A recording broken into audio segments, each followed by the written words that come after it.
your creative spirit is squashed.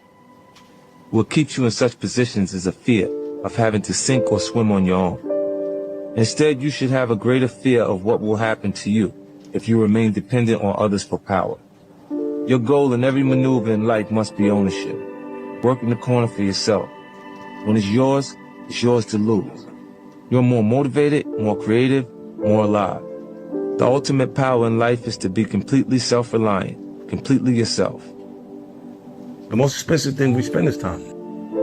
Because we can't get it back. Before I had money, when I'm poor, when I'm in the middle, when I'm rich, regardless, I've been on each one of those portions of the journey. Right. I had fun. When we didn't have no money, we had fun. It was fun. It shifted. It's either when you get hurt that bad, either your fear consumes you or you become a bit insensitive and you start to approach the problem instead of run from it. You know my grandfather told me? You don't get as far as the motherfuckers you talk to for no reason. You'll be successful as the motherfuckers that you talk to for no reason. What I mean is, if you spending your day talking to a nigga that ain't got nothing going on, what the kind of information can he offer you? Can he help you learn something? Can he teach you something in the conversation? When losing's not an option, then you gotta do everything possible to win. And I don't understand how they become complacent and feel like, oh, it's okay. You know, you get people that deal with things by not actually dealing with them. You ever seen a rich one start to fight? When don't well off, don't start to fight. He there, he's having a good time. He's partying, they got battles. Right? And then you start to fight, is not doing his work. Only just three here's the picture. Got rich niggas, you got tough niggas, and they can easily become collateral damage. Do you want to feel like you're afraid all the time? Or do you start to become the aggressor? And you start saying, you know what? You ain't got to find me because I'm looking for you. And then it changes everything. Because at that point, I'm the person looking for you. Now, you don't give me all the controls because I got the buttons. I could just push them. Everyone is not actually going to be prepared to take the time to actually utilize the information that's given to them. If you pay attention and you actually keep whatever information is coming in front of you, that you choose what's valuable.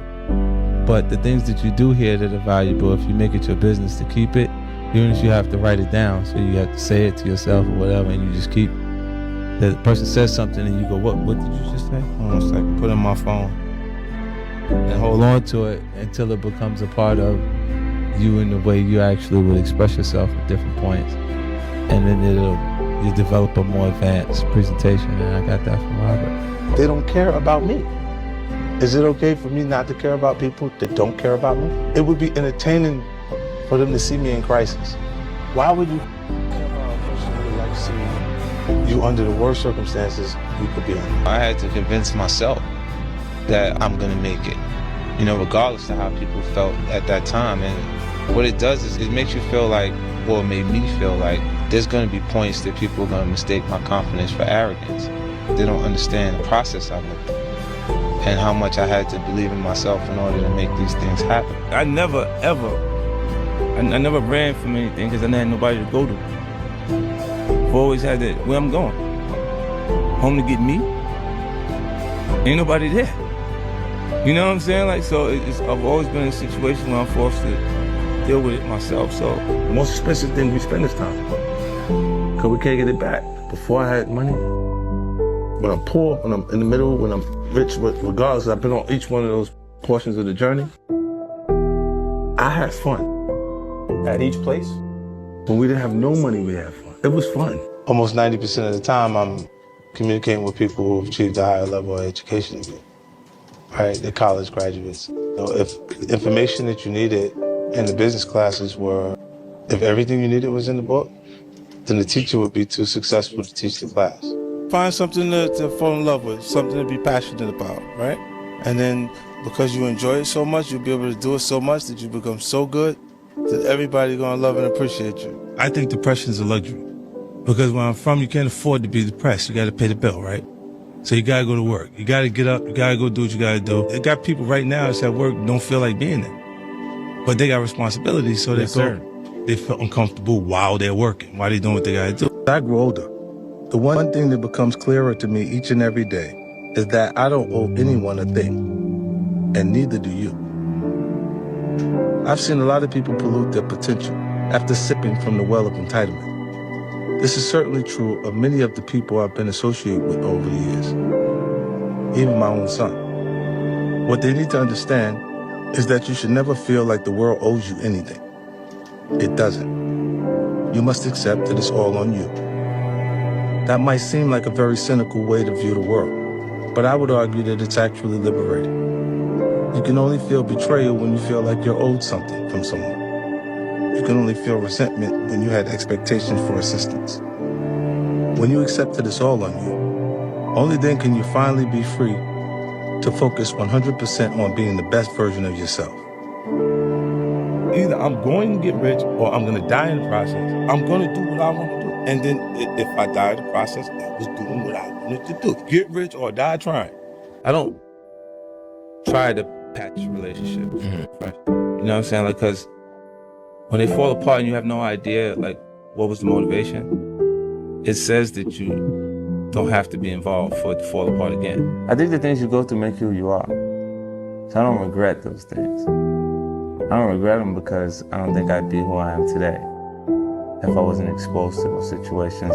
If you ask me, would I, those are unfortunate situations that I've had to experience. And if I had a choice, I would have definitely went in a different direction. I might have wanted to go to school for business instead of having to go through this portion of my life. No matter what group of people, whether it's your actual blood relatives or people that you've developed relationships over time that created value. There's points where some of them develop a sense of entitlement, and it can't be met. They get blinded by what you've done and they're consistently saying, look what you have, versus acknowledging what you've already done. Like, I come from hustling. Like, that's what it was about. If there was no financial motivation connected to it wasn't involved. Like, now the things that they're doing is a little different. Like, the little homies tell you, you ain't got no bodies. I think the only thing that separates people is passion. And having the ability to focus on something, or to work on it, will allow you to work hard enough to be good enough at it. That's the Kobe Bryant run. He outworked those people. A lot of people in the league perform according to their paycheck. They ain't getting that money, let them do it. And that's what separates him and makes him special to us in a different way, even after he's gone. Never happens on your time, like when you think you're ready, like it's supposed to happen. It always happens when it's supposed to happen. Because the period that you feel ready and people are not acknowledging the material the way you feel like they should because it's good, it's the time that you actually develop skin thick enough to survive when it does work. If you're spending your day talking to a nigga that ain't got nothing going on, what the kind of information can he offer you? Can he help you learn something? Can he teach you something in the conversation? I wanted to bring everybody with me.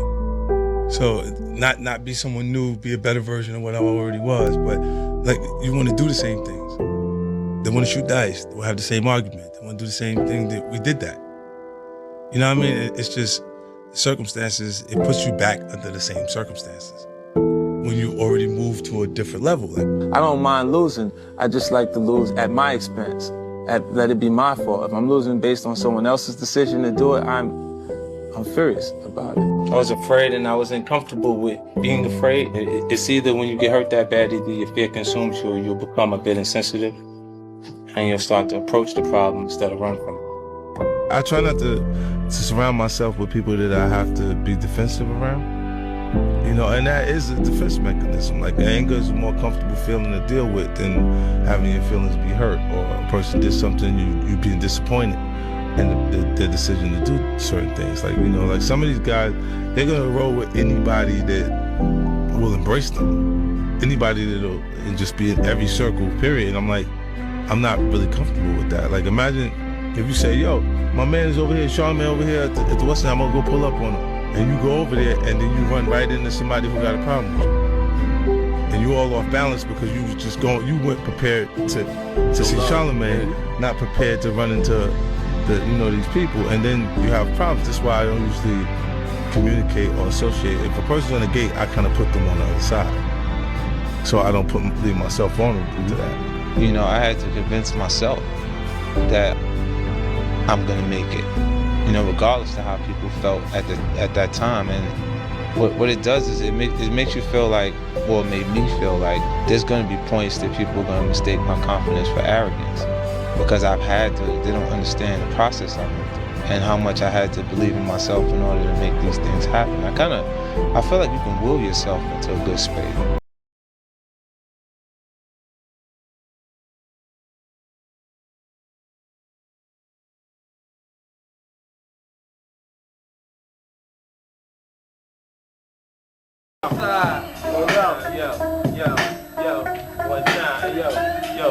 Son, I'm realer on the street than I am on wax. So if you see me in New York, you see me making my stacks. And if you see me on the alley, you see me taking the jack. And I think I'm all that. And how y'all niggas feel about that? Be careful. This rap shit, it'll get to your head how you screaming, fuck the police. When you scared of the feds, here's a jewel, love your enemies and hate your friends. Your enemies remain the same, your friends always change. I travel state to state, stash spots filled with weight, Jaguar, XK8, money machines, count cakes. Kites with 5 words, kill them now, don't wait. For 21 years I've been sober, slinging dope and crack. For 1 year I've been down with rap, son, and I fucking relapse. Hydro and hash, I'm twisting the cash, I'm getting it.